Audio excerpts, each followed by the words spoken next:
Welcome to the English with Kirsty podcast from www.englishwithkirsty.com. Here I'll be sharing with you tips, information and other learning resources so that you can improve your business English.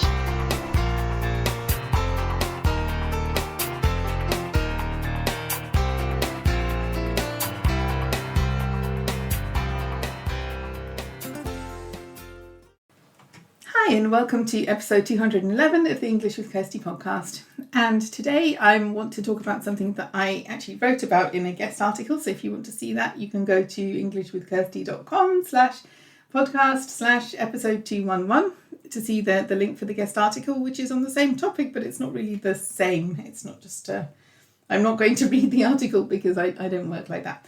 But if you want to see it, you can.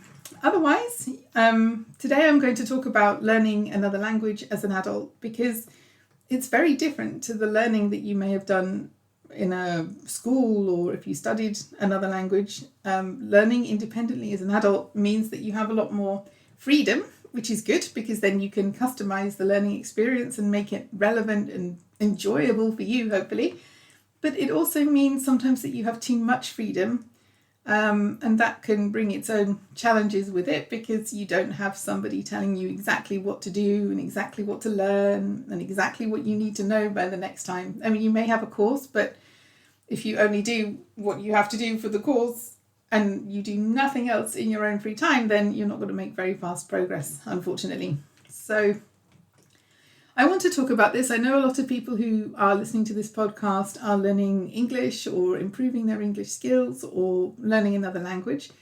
So whether you are starting a complete new language or whether you're working to improve one that you already know, a lot of these skills and points will be relevant to different parts of your language learning journey. But I think it's really interesting to look at new languages as well because that feels very different as an adult when you start something completely new. If you're building on something you did at school, it does feel familiar because I work with different groups of people. Some of them are using English all the time anyway. They don't need a course. They just need some help to become more confident to use English and to feel more like themselves and to say all the things that they want to say in English. So that's one group. And there's another group who had English at school and maybe have forgotten some things, but they remember them. They're there in their brain when we reactivate them, when we talk about them again, that knowledge is still there. Then I have some people who maybe didn't enjoy English lessons at school very much or things weren't explained in a way that made sense to them. So we are going further back, closer to the beginning. But it's not really the beginning because there is still some vocabulary there and they still know some words, even if they aren't sure yet how to put those words into sentences to express their own ideas. The words are there. And I think in the 10 years or so that I've been teaching English now, I've only had one person who really was starting at the beginning with English. And I won't go into that person's story here, but it's unusual for me as an English teacher to have people who are starting right at the beginning. But some of my other friends who teach other languages, I have a friend who teaches Romanian and she invariably starts at the beginning with people. They have no prior knowledge and they come because they want to learn. But she has to explain everything because they haven't learned Romanian at school. And that's a different kind of learning as an adult. It's still fun. I've done it. I'm doing it again, but it's different. And I think we need to kind of manage our feelings around that because otherwise some of them can be a bit negative and a bit destructive, but they don't help us to learn if we aren't aware of some of these differences and some of the opportunities that we have now as an adult. I'm going to be talking to some other people about this. I've got some guests who are going to come on the podcast to share their experiences because I think it's really good if we can learn from one another. But I wanted to go through a few things today, like an introduction to this topic, 5 things to think about, and hopefully they'll help you as you're learning another language or as you're thinking about learning another language. Maybe you have a plan that you want to start. So this might give you some ideas. So remembering before we go on to the ideas that you are in charge now, so you can really find the right people to help you, the right books, the right resources. I know that's hard when you don't speak a language, but I think everybody, by the time you're an adult, you know what kind of things you like. And I think that's really important to understand yourself. How do you learn? What kind of materials do you like to use when you're learning? What are your interests? Can you work them into the learning process somehow so that you're doing activities that you already enjoy in another language, but in English or in whatever language you're learning? So I think, when you're a child at school, you don't have much freedom to choose, but when you're an adult, you do. So you should make the most of that. The only kind of flip side to that is that if you have too much freedom, you also have the freedom to enjoy things that you don't enjoy doing, and there'll be no consequences because, there's no one there to say, why didn't you do your homework, or why didn't you look for an opportunity to speak, or why didn't you read your book that you've decided you want to read? Nobody will do that. Maybe if you're going to a course, a teacher may ask, but you really are in charge of your own learning. So there are times when you have to think about that, because everybody has days where they don't feel as motivated, or they don't want to be proactive. But there are times when you do have to be more proactive as an adult learner because, for example, I'm learning languages that are not spoken here as in England as main languages. So I have to find opportunities to speak them, or to listen to them, or to read them, because if I didn't do that proactively, I wouldn't come across the languages in my day-to-day life, because everybody, all the information that I would need is in English. So if I want to find information in other languages, then I have to work a bit harder. And I think it's the same in another country too. If you've moved to a country where a language is spoken, maybe it's all around you, but there are also ways to avoid that and to not seek out opportunities to speak with local people and to practice your language with them. That's an active choice, even if you are living in the country where the language is spoken. So we all have to be a bit proactive and to search out those opportunities. So point number one is that you're starting maybe at the beginning. If it's a completely new language, it will be at the beginning, and that's okay. It doesn't feel great. Some people don't care, but a lot of people who want to be articulate and who want to express themselves well really find this first few months difficult. And I know that I do as well with a new language.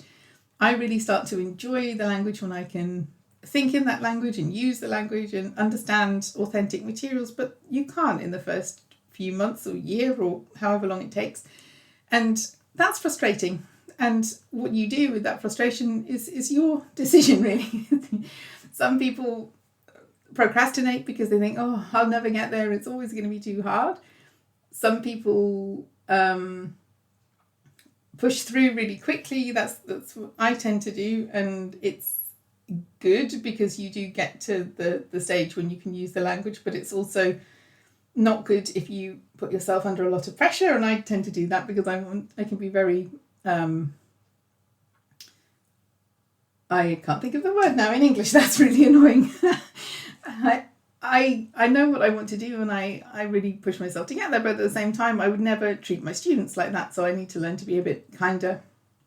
Ambitious is the word I was looking for.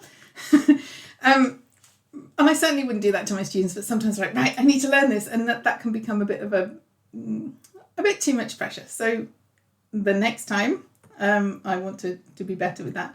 But the thing to remember here is that it's not forever. You may feel like that now, but it's not forever. It's just until you learn a few more words, understand a bit more, and then you can move on to another part of the journey.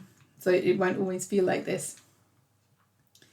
Number 2 is that you set the goals. It's your language learning journey and you decide where you're going. So it's really important to know why you want to learn another language.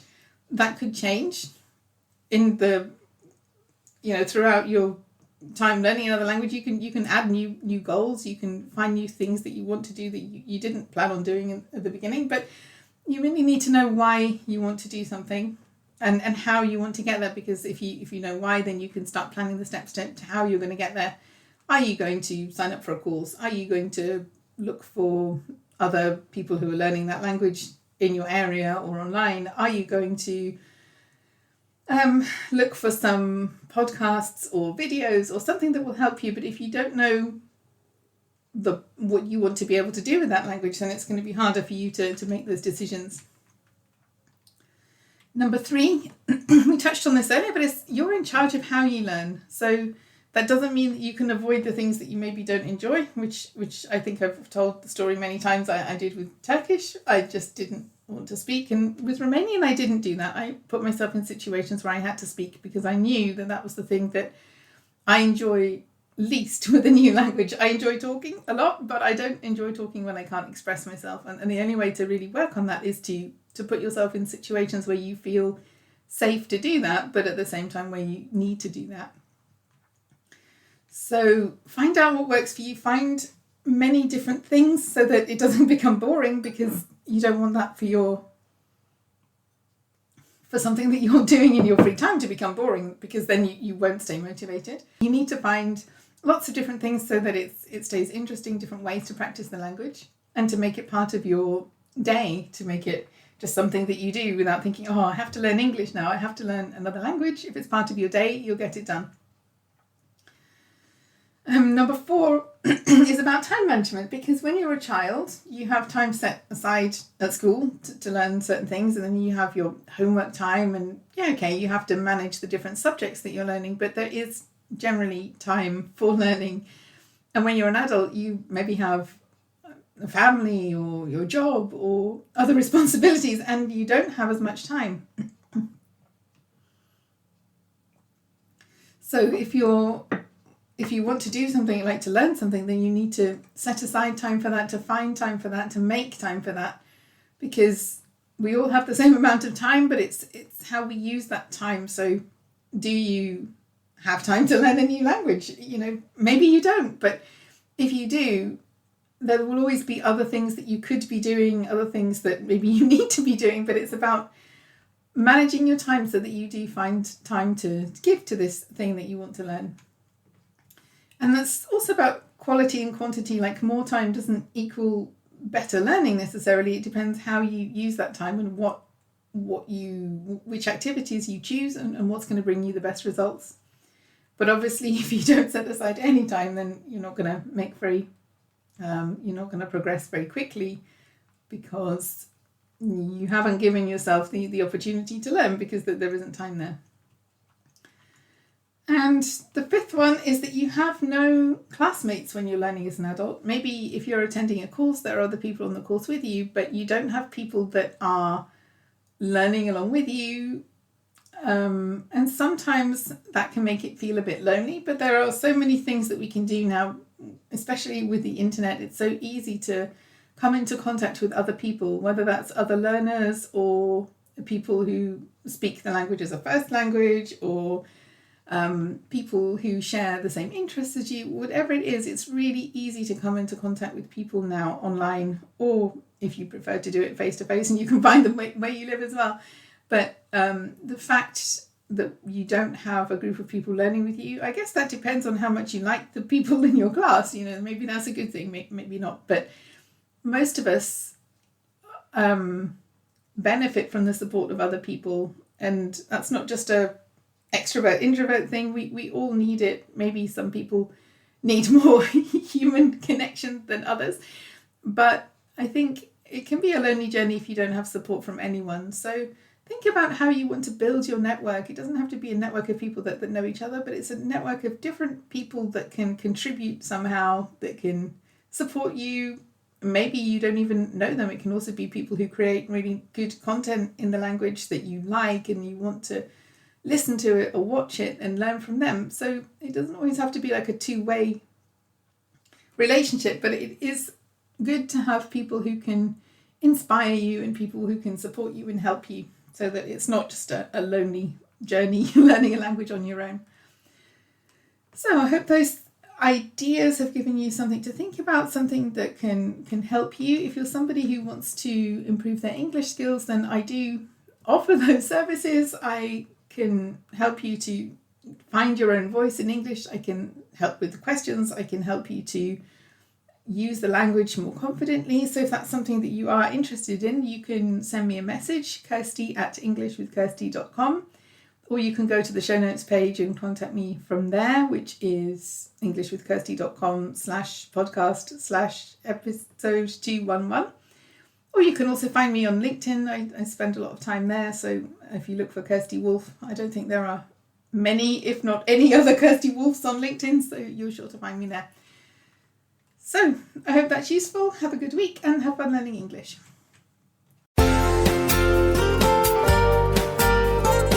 I hope you enjoyed this episode of the English with Kirsty podcast.